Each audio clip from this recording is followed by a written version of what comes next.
All right. Thank you for being here again. Randy Brown, writer, also from HDC 13. How goes the creative ventures? It's going very well. And thanks again for having me on. Yeah. I was thinking, man, you've been busy since we last talked. I think you've done about 75, 80 episodes at least. So yeah, congratulations. That is pretty awesome. But yeah, from my side, I tell you what, it's been a whirlwind the past 6 or 7 months and lots of stuff going on. I've learned a lot and still trying to find time to write every once in a while. So learning, have you been like different thoughts on writing or the whole idea of creativity? What are you talking about when you say you've been learning things? Well, for instance, after my book came out last October, that was the book first. And then my new one came out in June called Next Time. But after first, you were kind enough to read through it and offer me a lot of notes, which I find very, very helpful. So thank you for that. But it's keeping those things in mind when you're writing. And you had some great suggestions about there were some repetitive things. There were some things where purple prose, those kinds of things. I'm like, yeah, you're right on that. So as I write, I try and keep those things in mind now. And like, you know what, I don't need to say that again. I've already said that, or those kinds of things. You're just keeping in mind. It's also things that obviously you can go back and edit out or edit later on, but it's, at least to me, it's easier to try and do it as I'm writing. Kind of like the same thing as like using action verbs instead of was all the time. Yeah, I think there's place for some heavy description when you get to a point. It's just so don't. Yeah, it is. I try and keep in mind, at least when I'm thinking of a scene, I try and keep it in mind more as a kind of like you would do a TV scene or a movie scene, and trying to encapsulate it and make the descriptions vivid as you can, but leaving something for each chapter that's in the reader's mind that says, oh yeah, that was a moment, or that was a scene, where everything has a little bit of meaning. It's a little tough to do that sometimes, to be quite honest. I think we all tend to, at least me, I try, or I tend to the more I don't know if mundane is the right word, or routine, but kind of put that little spark in there, especially when you're trying to create a scene in the reader's mind. And it's tough to do sometimes, especially when it's just a conversation between two characters, for instance. But you want something that's a little more vivid than just two talking heads. Yeah. It takes a while also for the reader to learn to trust you enough to be able to say, okay, they're going to give me enough information where I can paint that picture, and maybe it's the same as the writer's picture. Maybe it has a little bit of difference, but I like the idea of being able to have those little nuances that personalize it for each person, and then makes it easier to write too, because you're not in every single detail of everything. Agreed. And it was one of the things in my newer book that there was some medical, if you will, info that I had the doctor who was responding to one of the characters and responding that he didn't know the answer to a question. And I don't know if you know doctors very well, but you don't always get that response from a doctor. So it was one of those things where I'm like, well, I could try and put in here some sort of babbling description, but I'm just going to trust the reader to say, you know what, that's not knowing that is okay. And so we'll just keep going from there. And hopefully you've gained the trust of the reader over the course of a book before you do something like that. But it was kind of a little bit of a different approach that I hadn't done before. Nice. So have you done anything different when you wrote the second book from I guess first was your fourth book? That's correct. Yeah. The first three I did, it's been over 10 years when I did the original one, and then almost 10 years since I finished the third one, but those were my direct to Amazon. And then first was my first professionally published, and then Next Time is second professionally published. Um, I did do, I made it shorter for one thing. First was about 125,000 words long, which is a pretty long book. I'm trying to Mhm. get more direct, I guess is maybe the way to say it, and keep things moving. Again, trying to, I don't know if economize is the right word. There's several different words. You know, I'm a writer. I speak real good, but just trying to get to the point and making it making and keeping things moving is maybe the right way to say it. I think that's So something I've learned from doing first, and obviously from some of the stuff you noted for me as well. are you still using the same programs and things Hmm. like that for your okay. Yeah. I'm still in good old Microsoft Word. I know. I was listening to one of your shows a couple of weeks ago, and you had some editors on, and they were talking about that, and that seems to be the kind of the standard these days, for better or for worse. Yeah. Yeah, I don't it's whatever is easiest, I guess, or whatever keeps you coming back to it. I think Yep. the programs that have all the note features in there where you can do backstories and explanations and all that, that's nice if that motivates you to write, but it's Right. not good if you get lost in all that and then you end up writing a lot of notes and no book. Yeah. I tell you what, when I originally wrote the first draft of it, I had an editor take a look at it, and hopefully I didn't mention this in our previous conversation, but one of the things she suggested was character sketches. And so I went and created a separate document for each character, which again, I should have thought of that somewhere along the way, do a character sketch. But for me, it was easier to have those in separate documents in a folder all by themselves. And I could just go, if I had a question or needed to add something to it, I just go to that particular document. I'd find the document with that character's name, and boom, there you go. So it was easy, at least for me. That's the way it seemed to work. I don't know. I haven't used one of those other programs in a while, so maybe they're better. When you say character sketch, do you mean like an actual picture or notes or both? Notes. Yeah, I'm not an artist, so I'm not going to draw a very good sketch.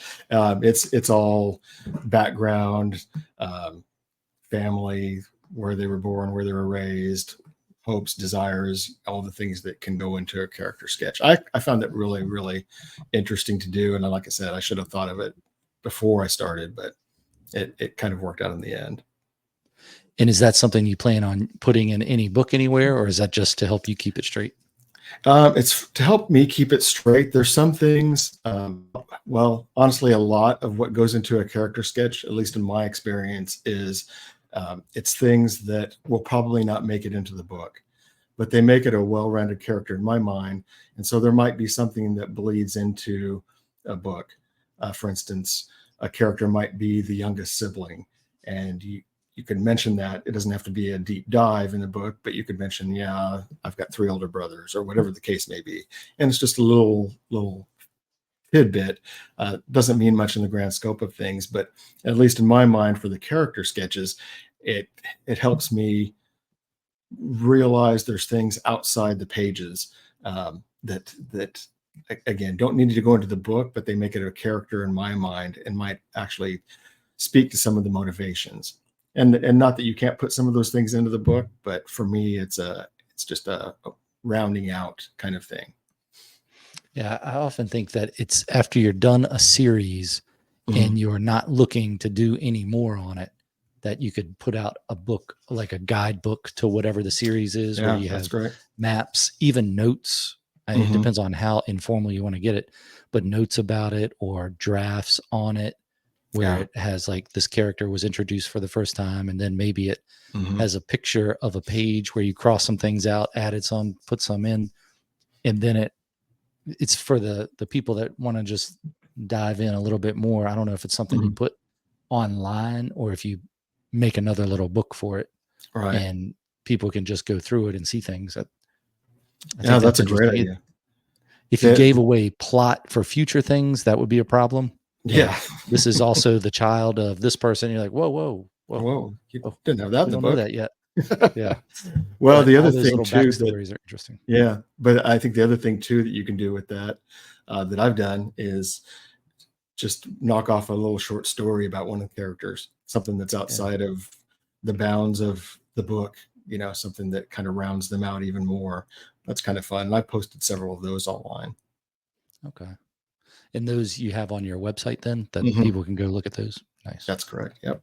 Yeah, that's a good idea. And when talking about imagining what a character looks like, I've thought about using like a AI to help do that. And you just put in this person Hmm. looks like this, whatever prompts. And maybe you start with a picture and you change it around or whatever. Right. But when I thought about doing it, I thought I'm going to have it just so I know what they look like to me, although I already know what they look like if I'm visualizing them when I'm writing. Right. I might not explain all of that, but I would do a black and white picture of what the person looks like. And then if I explain it in a book or a story, then I would add that part in color. So if I had a person and I said what color their eyes were, then maybe the only thing on that picture is their eyes are in color and the rest of it's in black and white, just so I could keep it straight in my head. But Right. That's an interesting idea. I've thought about doing that too, like taking a picture from a magazine or something like that, and saying, "This is okay. This is kind of how my character. I want them to look like such and such, or so on." yeah, I tend to though pick out more just distinctive characteristics. Like in my newer book, the main female character has gray eyes, and they change based on the mood. Frosty or uh, turning a little more blue or those kinds of things. Uh, I tend to, at least for me, I tend to go more of those kinds of things than just describing everything in detail. But I get it too. What you were saying is I know what they look like in my mind. Um, I don't know. Do you draw your characters at all? I've done sketches for stories. Usually it's Hmm. more of an abstract storyline type thing where it just has Hmm. lines on a page and you can see where one story is getting to the peak and then coming down and another story's coming in over it. But Yeah. as far as like actual pictures of people, no, I don't Okay. I don't really draw that. Yeah. I know a guy who that I've known for a couple of years, but he's big into the AI and then character generation. So before he writes anything, he does everything in AI and creates his characters and then writes from that. Yeah, I haven't done enough Yeah. with AI to know if you could put in your book and then say, give me a storyboard in Mhm. this many pictures of this scene. I Yeah. don't know if the AI would do that or not, but I don't know how much prompting you need. But Yeah. That's a good it's question. I don't know. interesting to think about. I wonder if that's how movies will be in the future. You just put your manuscript in there and then the AI says, here's your movie. Yeah. And then you get to choose who your hero or heroine Yeah. looks like. Everybody looks like Brad Pitt in here. What's going on? It's the weirdest thing. Yeah. Who knows? Yeah. So then this book, when did you start writing it? The one that came out in Mhm. June. When did you start writing it, and when did it get published? It published in June, but how long Yeah. before that did you start? I started this book in October of 2022. And I remember that because we had just come back from a overseas trip. And the reason I remember it so vividly is because the second night we were back, I woke up at about 3 a.m. from jet lag. And this idea just flashed into my head. And then I started writing it on the Monday following. And I think took about 6 or 7 weeks to write it. So I had the first draft done before the end of 2022. And then you know how it goes. You spend a lot of time over the months editing, re-editing, editing your re-edits, and so on, and trying to tighten things up. I kind of had it ready to go probably by about mid-year last year, but I already had first on the docket to come out that October.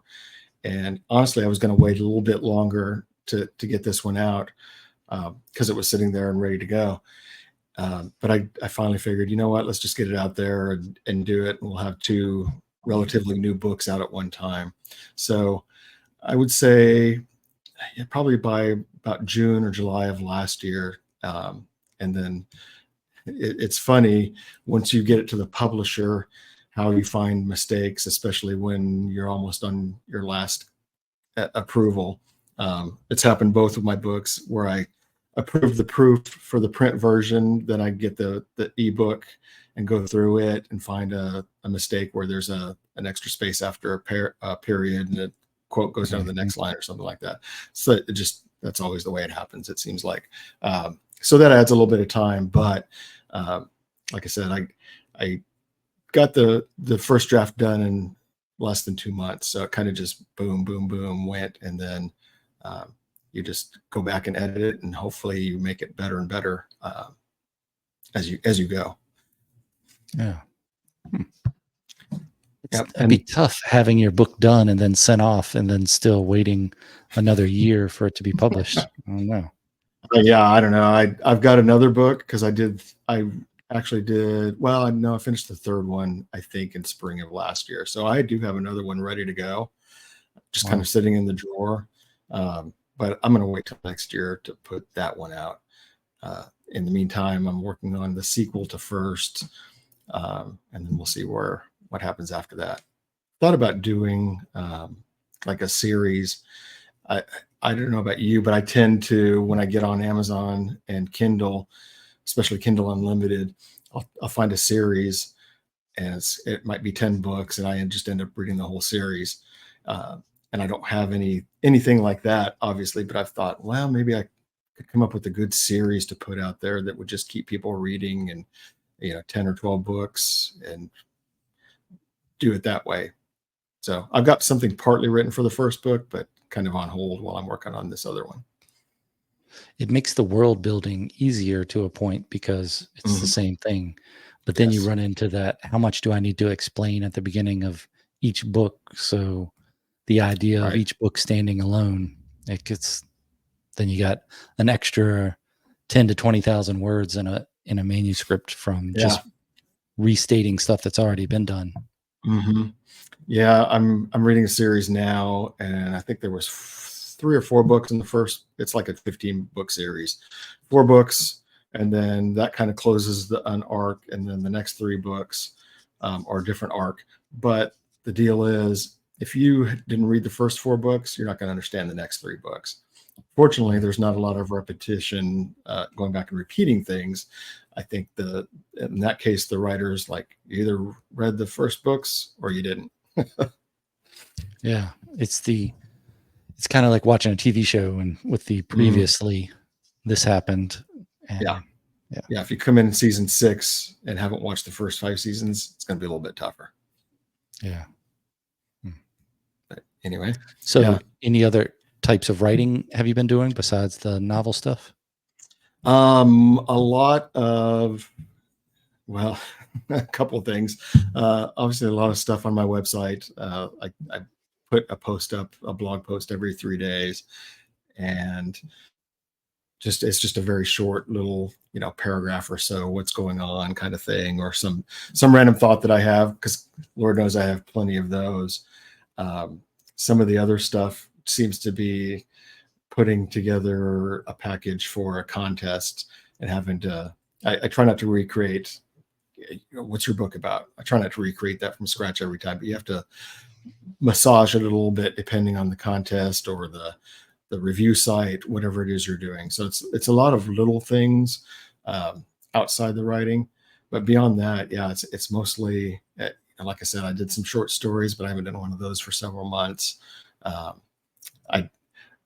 We talked last time. I keep a running log, and I run about 3 or 4 times a week. And it's kind of weird because more people are reading that than my writing blog. So I don't know what's going on there, but hey, I'll take it. So it's a different type of writing, I guess you would say. Wonder if it's the writing or the topic that is more attractive to people. Like, it's easier to access in a blog post about running because other people are running. Could be traveling to distant stars. Well, and the other thing too is, it's fun because, like, the traffic level went up. I mean, it's not a ton, but over the past couple of months, and you sit there and you scratch your head and you go, why? I've been writing this blog for 20 years and nobody ever paid attention to it. And all of a sudden people are reading this. I don't know. What kind of topics do you cover on that? A lot of it's how did my run go that day? So I can't imagine that that's very exciting for most people. But I do throw in other things too about some of the, whether it's shoes or things that I've found over the years, like socks or body glide, wearing a hat, sunglasses, equipment type stuff. What music you listen to, or do I listen to podcasts? Those kinds of things. So it's a free for all, for sure. But again, it's really more for my edification. It's just kind of funny to see that somebody's reading it. What are your thoughts on barefoot shoes? Oh, I've never tried them. And I don't know.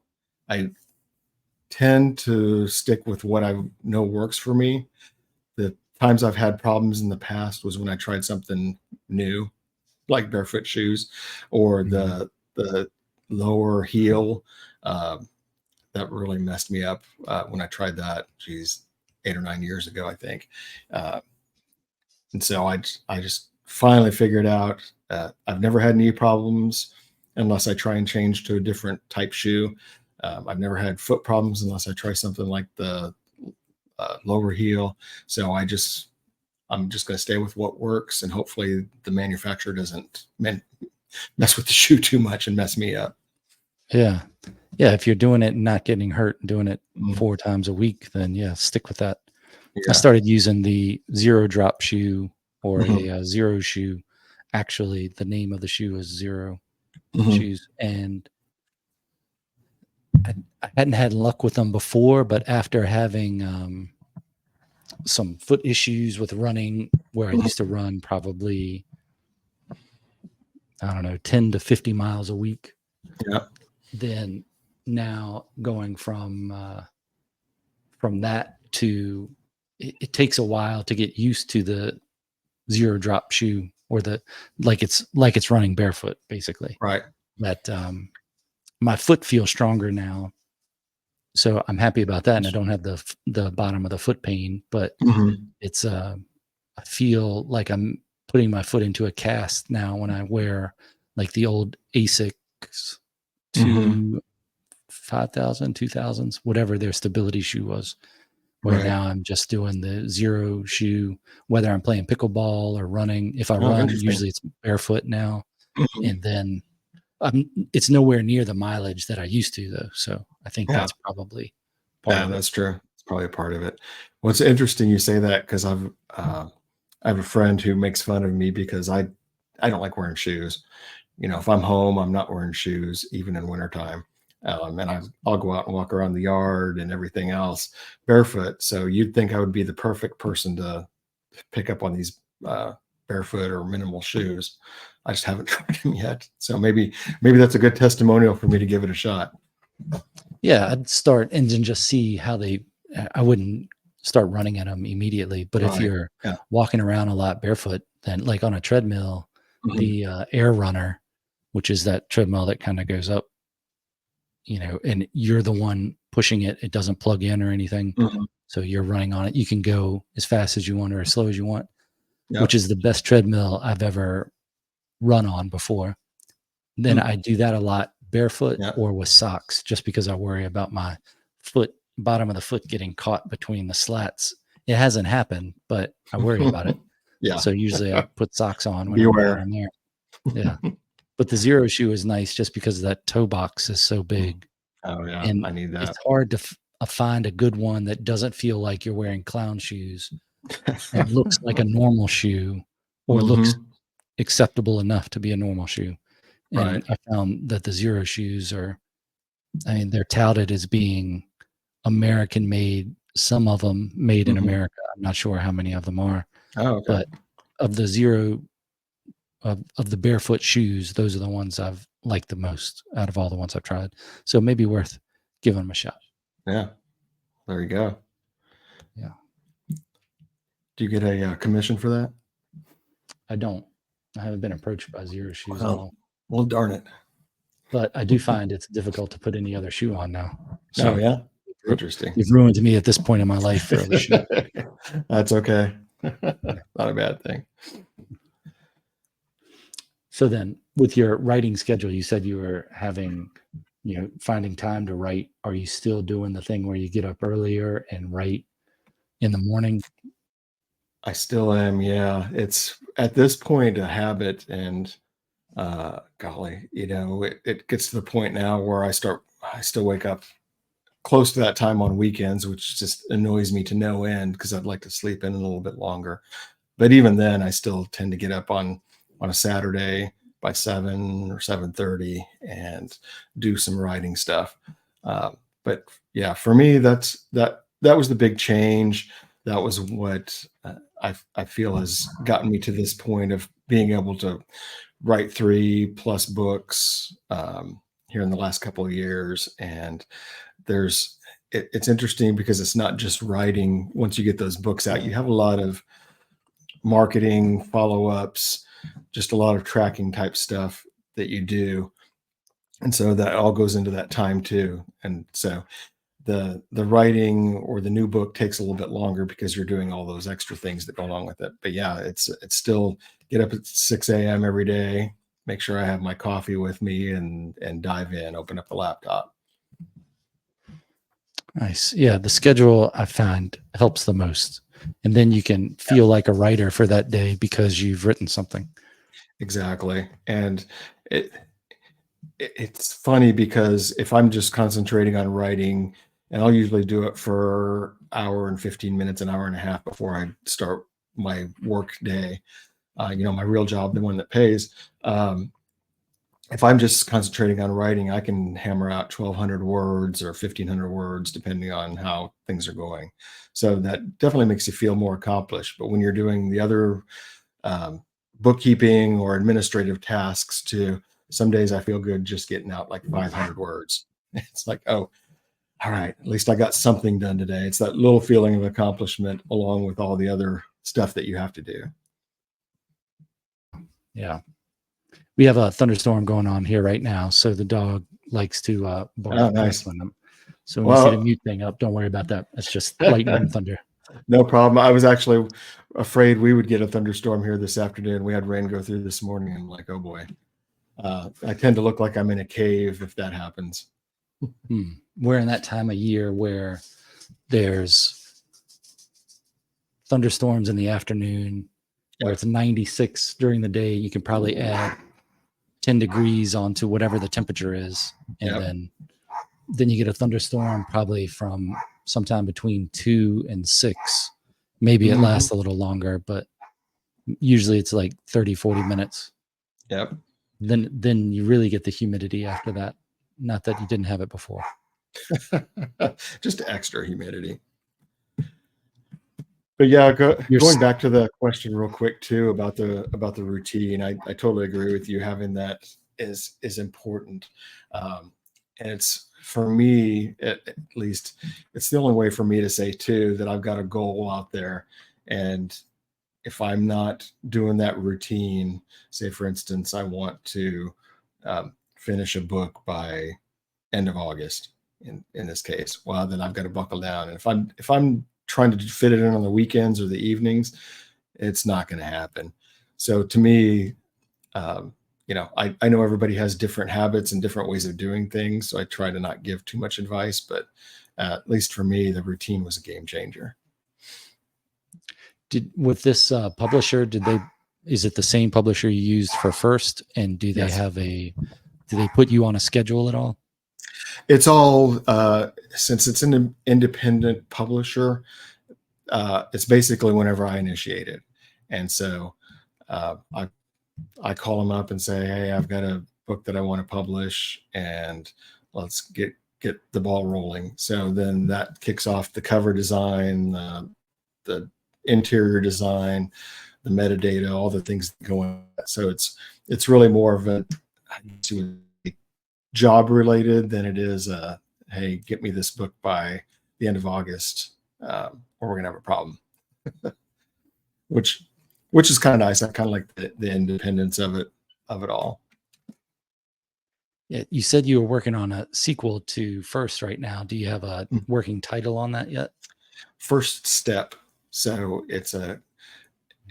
I wanted to do something a little bit different, and I actually made a couple of attempts at a sequel. I had some ideas. The first step part of it is the one of the characters first becomes the first person to step foot on another planet, on an alien planet outside the solar system.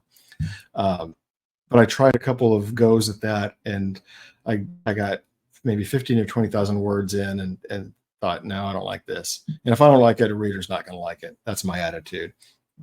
And then I thought of a different approach, tried that, didn't work. And then I wanted to do a book from the point of view of one of the characters, one of the AIs in First, Ray, who was the artificial intelligence. I wanted to do a book with him as the narrator, and that was not working out. And I finally got to the point where I think we talked about this last time we talked. I was on a run, and why not meld the two together, have more than one narrator, but intertwine the story, and boom, there it was. That was my idea, and I'm like, oh, that works. So I'm about 2/3 of the way through writing it now, and it seems to be working so far. Nice. Yeah. When you're writing those, are you thinking about them as more of a print book or an ebook, or do you not think about either of that? It's an interesting question, because I think early on when in my writing, just because of my age, I thought of it more as a print book. And that's kind of what I wrote for and was thinking in my mind. But I would say one of the things I've learned over the past, 9 or 10 months is you're going to sell more ebooks by far than print books these days, unless you've got a major publisher and they're putting your book out in Barnes and Noble or whatever. So I tend to think a little bit more of the ebook format and version these days than I did probably even a year ago, I would say. And it's just I wouldn't say it's radically different, at least in my mind, but it is a little bit different thought process of how people tend to read ebooks versus the print books. Still doing the same format then, with the chapters that are not very long, but you can read them in a sitting. Yeah. And yeah, exactly. And hopefully having chapters that compel you to want to read the next chapter. So I kind of feel like I did pretty well with that in Next Time. Maybe not so much, I don't know, you could tell me, in First, but I think Next Time I got it done a little bit more to try and get the reader to go ahead and stay up late, stay up till 1 a.m. or whatever and read the next chapter, and keep going. So I do tend to do that, just because at least in my experience, especially with print books, if you have really long chapters, it does get a little bit tougher to read, at least for me. I just finished C.S. Lewis's Space Trilogy, which I'd had on my shelf for about 20 years, and just finished it on Saturday. And it was a little bit of a tough read at times, because he does go into some longer chapters and big, long, page-long paragraphs and so on. So like I said, that's why I tend to probably think more of the ebooks, because you do more or fewer long chapters. For your book that was out in June, did you get the cover work done the same way you did with First, or I did. Did you do it a different way? I did. So when I did First, I gave some ideas of color schemes and just my thought of having an astronaut floating out in the middle of space with nothing else around. And they did a really good job. And I think I only sent it back for revision once. And then with Next Time, I had no idea what I wanted on the cover. And I was just going to say, hey, go for it. Go wild. See what you come up with. And about a week before I was going to send it off, I had this idea of a bench, because in the first scene of the book, there's a bench on a college campus, and spoiler alert, there's at the end as well. So it's kind of a bookends, if you will. But I thought, well, let's have see what we can do with the bench. And I gave them very vague guidelines, and boy, they came back, and the first time I looked at it, they nailed it. And it was kind of cool because it's not the type of book that I had ever thought I would write. So it was a little bit different type of cover than I was used to. But I liked it. And they also took one of my ideas, which was show some trees on the cover, but have a tree have 4 trees, but represent each of the different seasons, because there's such a time span in the book. And so it's a little Easter egg on the cover of it. If you look at the arch and then look at the trees behind it, there's the 4 seasons represented. So it actually came out very well. Got to hand it to them. I don't know if they do it through AI or what, but it's way better than I could do. Nice.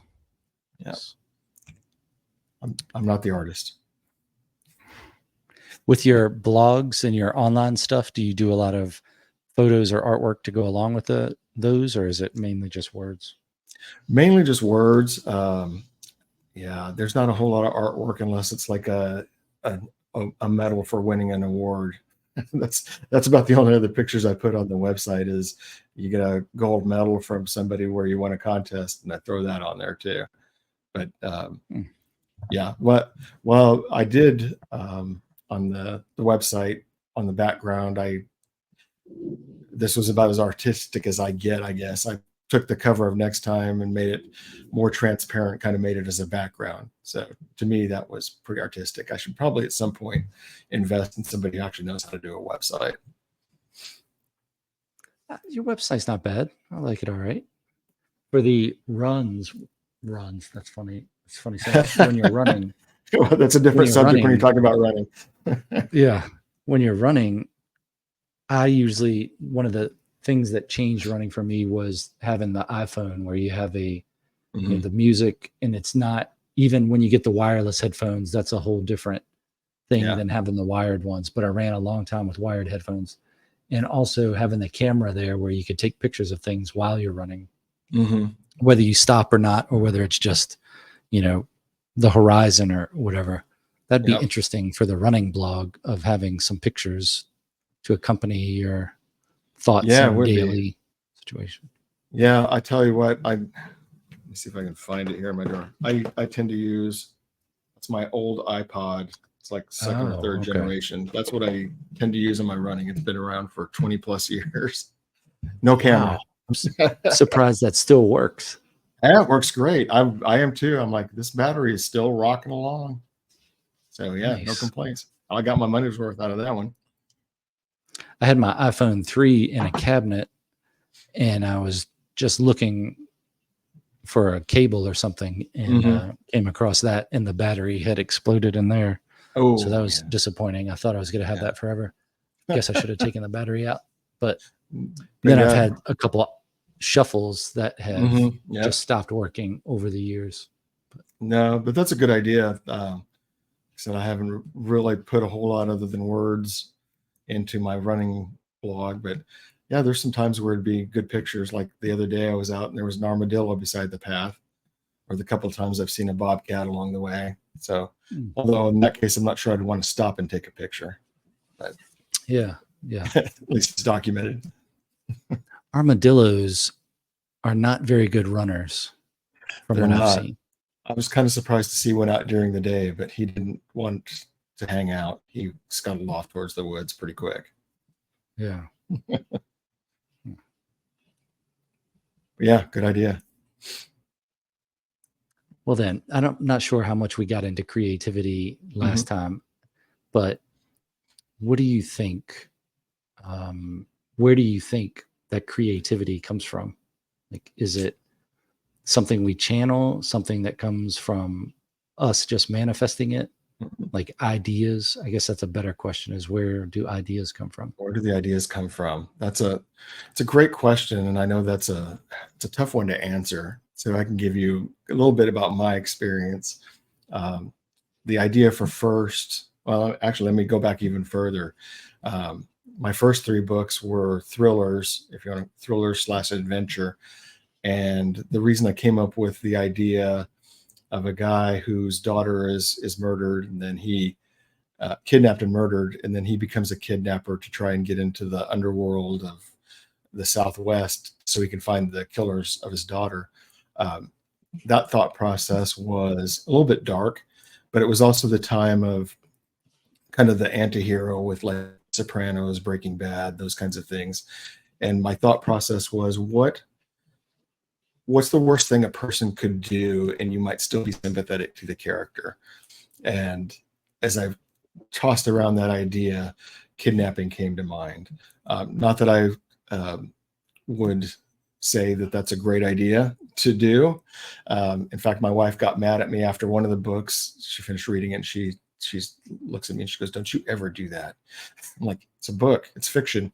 But it was kind of an odd idea, but again, it was a little bit of, I tossed around the thought in my head of this and then came up with a story. The concept or idea for first was one that bounced around in my brain for a couple of years. And that one came from the fact of, we live in a world, or a world of history, where there's been so many firsts. First plane flight, first man on the moon, first person set foot on the continent, first person to see the Mississippi River, first black president, first female president, which we haven't seen yet. All these firsts, but what's left? What's there to be first about now? And so the idea that I came up with in that case was first person to see another star or another sun with their own eyes. And then how does that look and how does that work out? So those I kind of bounced around in my head quite a bit and had an initial thought and rounded it out. With Next Time, it was a bolt out of the blue. I told you earlier I had jet lag. I woke up with this idea. I thought about it that day and I started writing it. And that was very weird to me, that I had an idea that just, boom, it was there like that. So I've had a little bit of variety in how those ideas come about. Why do you think that creativity seems to be stronger for some people than others? That's a good question too. I think in my case, I would say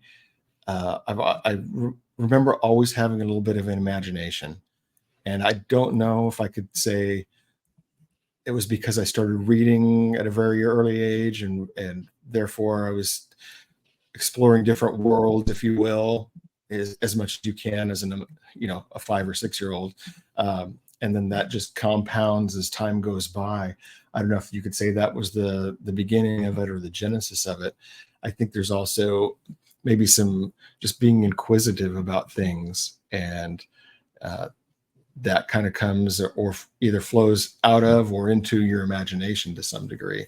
To me, I feel like it's a gift. I feel like God gives every single one of us some sort of gift, and for whatever reason, writing is one of mine, arguably, if you've read my books. But at least for me, it's part of where that comes from. And so I feel like that's the creativity comes from that. And then there's other maybe environmental factors or things that happen to you as you're growing up that influence that. What do you do in order to quiet your mind enough from thinking about all these things to be able to focus on one story at a time? Oh boy. I'm not sure I found the answer to that one. It's there are times, yes, where your brain is just going and you want to shut it off a little bit and start thinking about something else. I try to find, for instance, we have a back patio and I can go sit out there and relax a little bit and read, or smoke a cigar, whatever the case may be, and just try and think about something else besides the books that are going around in my brain. It's a little bit tough at times, and I mean, everybody experiences it. You're trying to go to sleep at night and your brain's going a million miles an hour, and it's the Homer Simpson, stupid brain, shut up, I want to go to sleep. I don't know that I have a great answer to that. other than just trying to distract myself with something else. That's good. That's good. I like to focus. You just pick a time and say, I'm going to focus on this one story or this one idea for this amount of time. It's kind of Right. like, I guess you'd say, a meditation, except you're saying, Mhm. okay, for the next 5 minutes, I'm just dealing with this story. And if you can do longer than that, then that's great. But if you're having trouble sticking to a story, and then the other is if there's another story that's in your mind that is taking all the bandwidth, then maybe that's the story you should be working on and not the other one. But Yeah, and I will say that happened with Next Time. I had started writing what I ended up finishing the third book that I was talking about earlier. I had gotten about halfway through that, and then the idea for Next Time came up, and I just put the other one aside. And like you just said, that I need to tell this story and get this down while it's hot, if you will. yeah, I find that is more so with short story ideas where Yeah. you can come up with an idea and you go, this is be a good short story. Oftentimes it could be a longer story than that. But if Right. you think this is a short story and you write it Mhm. down in your list of ideas for short stories, if you don't start it then and finish it close to that time, then you're not going to start it. You're just going to have another thing on your list of short stories. Yeah, and it's one of those things you go back and look at it and you're thinking, what was I thinking? That doesn't seem like such a good idea now. But if you'd written it in the moment, might have come out really, really good, you know? Yeah, maybe the argument is if you don't remember it, then it wasn't a good enough story to write. But then I would Yeah. say if you wrote it, then if it's like showing up to write where you put that time aside to do it, you have to Right. decide to do it. And there's a lot of times where you have a good idea or think about something and then you're like, I'll remember that so I don't have to write it down. And then you don't remember it. And I think Mhm. that's what the idea of the days of time spent writing, whether it's a short story or a longer thing, that if you didn't do it, you've missed your Mhm. chance for that Yeah. time to do it. I mean, you might be able Yeah. to rekindle it, but Well, no, and I totally feel that way about the book Next Time. If I hadn't written it right then, I don't think I would have come out with a story as good. It was there, and like I told you, I woke up at 3:30 in the morning with the idea. It must have been a good idea because I remembered it when I woke up after I finally went back to sleep, and then it was game on. And like I said, if I'd have waited, if I'd have finished the other book or tried to finish the other book, I don't think that one would have come out right, and then I would have spark, that I had for the other story I wanted to write. how much time do you spend on thinking about writing versus writing? Oh boy, probably more time than I'd like to admit. I tend to think about it at those, like I said, I was trying to earlier. I was trying to say, trying to get my mind to think about different things, but in reality, it comes around a lot. Thinking about a particular scene or just a general thing of uh, where do I want this book to go, or there's something nagging feeling wrong with this. What is it? And trying to turn those over in your mind. We talked about it a little bit last time too, in the context of running and those ideas coming to clarity. And I think it's, if I can just put it this way, it's looking for those moments of clarity wherever and whenever they happen. But sometimes they're few and far between. They actually worked for me. I think it was before I sent Next Time off to the publisher. And it was a moment where there's a scene at the end of the book where the characters exit a building and they're in a city in Maine. And then they had the next scene was in Boston, but I didn't have And I've read through this book 6 or 7, 8 times, editing it and so on. And I had totally missed that.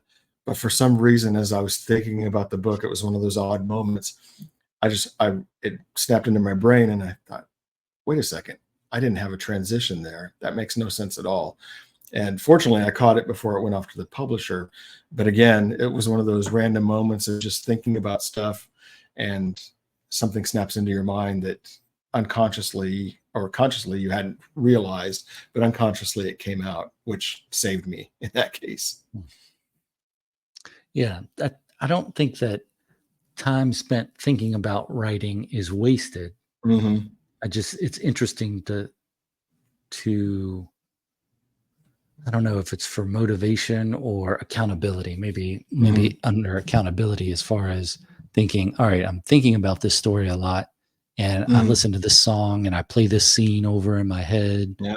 I visualize it. I do all these things, but I haven't written it yet. And that's the number one rule of writing, is you have to write. So it's, yeah. I do tend to try and sorry, go ahead. No, go ahead. I was going to say, I do try and make that distinction, though. That's why I get up first thing in the morning and write for an hour plus, and then there's that dividing line. I go refill my coffee, and then it's game face on for work for the rest of the day, and trying to not think about writing.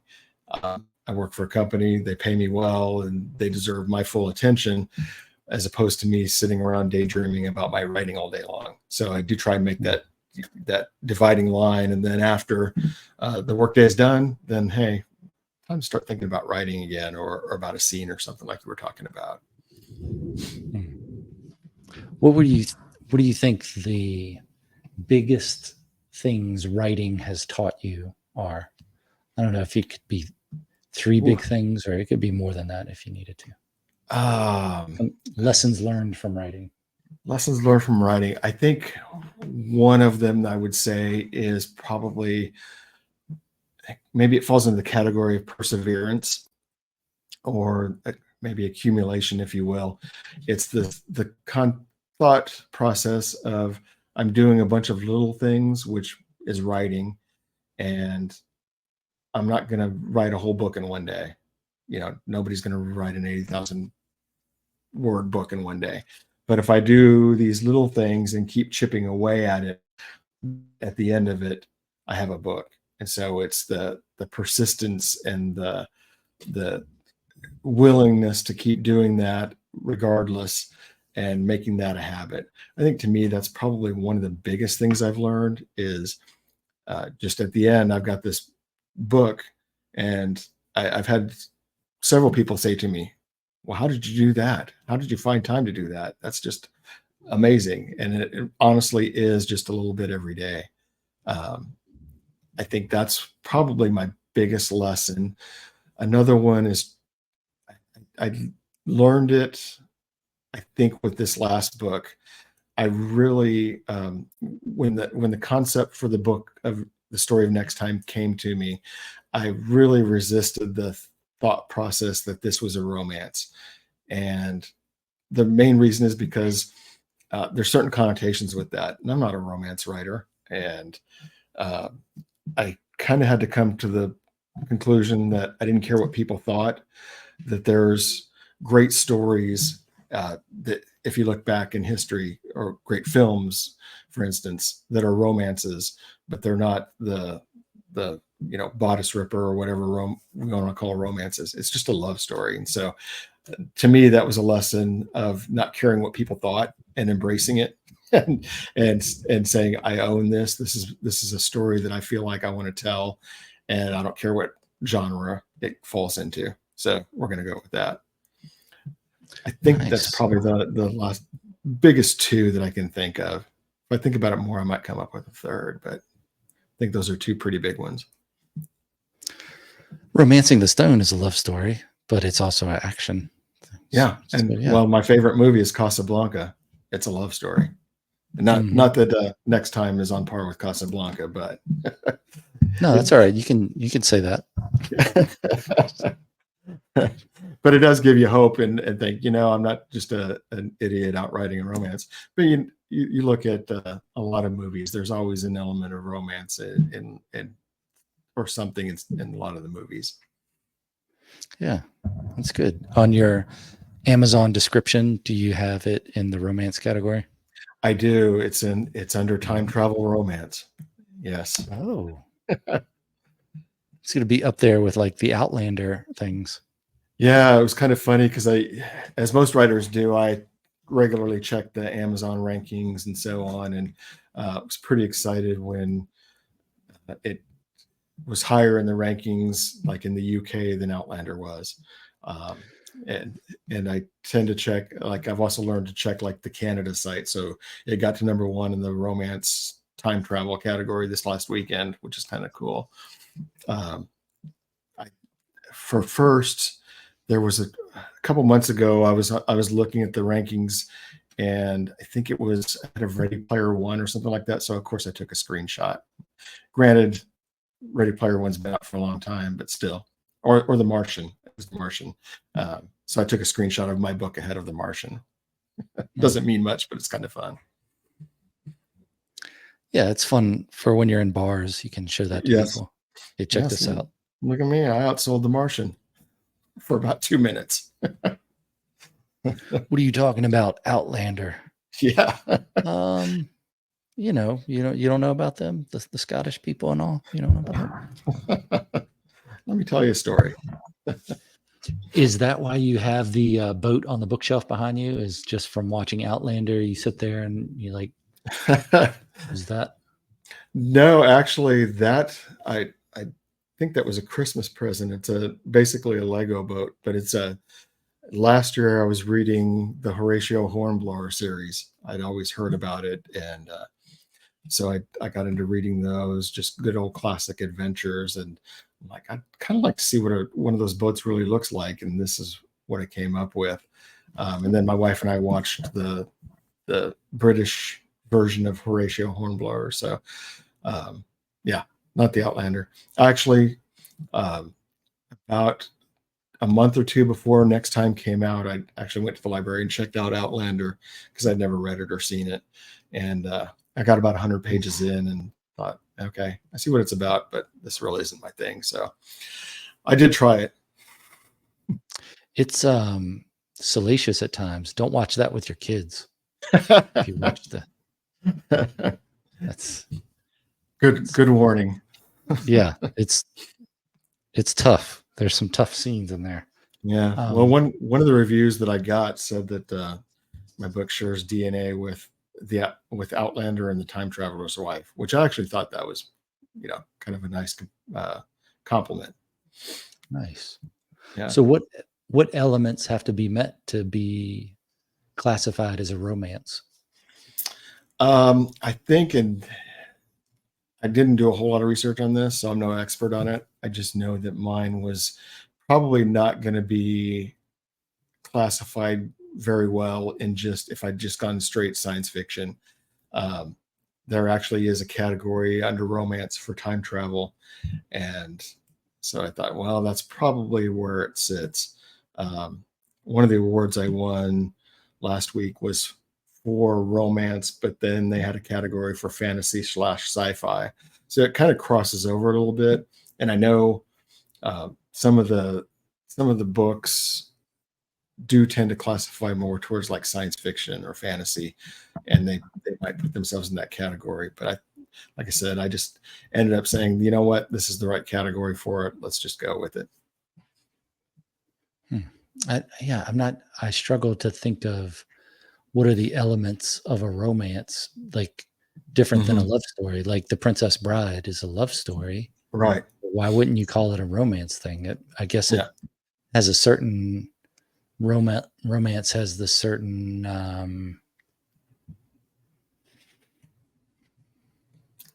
I kind of classify it as expectation. Okay. All right. Well, I guess the light shined more on the romance than anything else, than the feelings. And maybe that's the way to describe it. Just search that after this.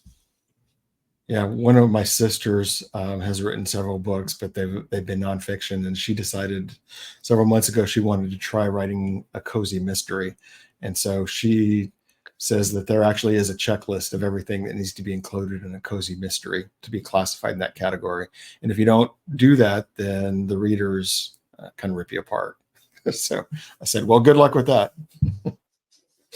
What is a cozy mystery? How's that different than a regular mystery? Is it shorter?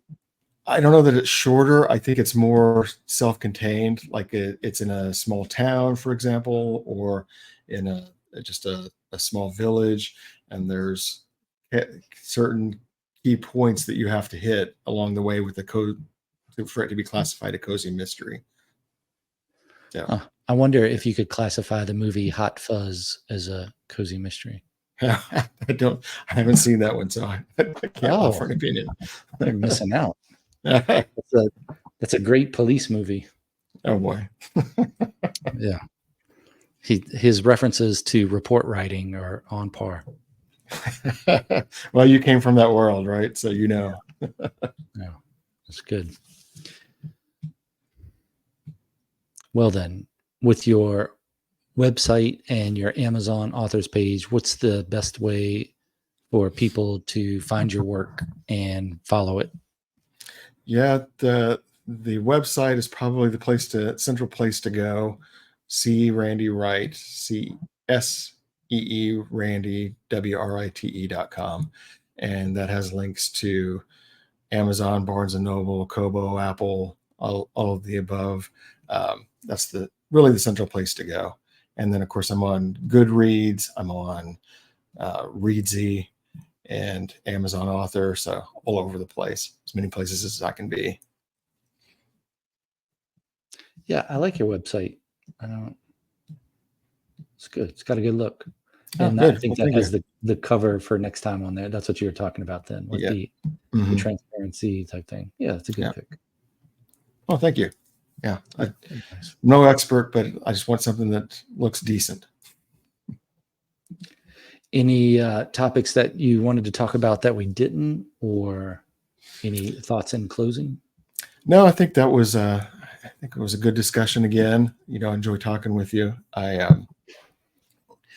hopefully, like I said, I try not to offer too much advice. I just say what works for me, and if people pick up a piece of it that works for them, that's great. If they say that doesn't work for me, I'm doing something different, that's fine too. I think it's just a matter of we do what works best for us, whether it's exercise or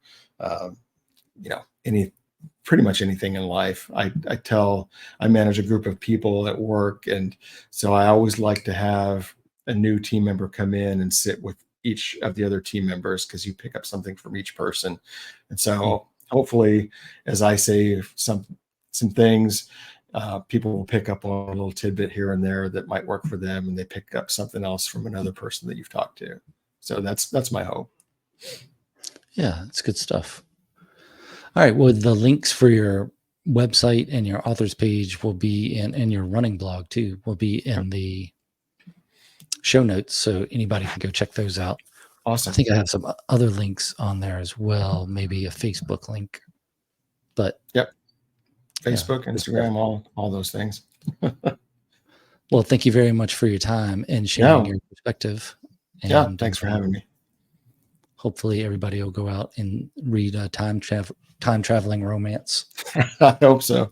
Or even better, make it into a movie. I'd be okay with that too. Nice. All right. I'll talk to you on the other side of this musical exit. All right. Thanks.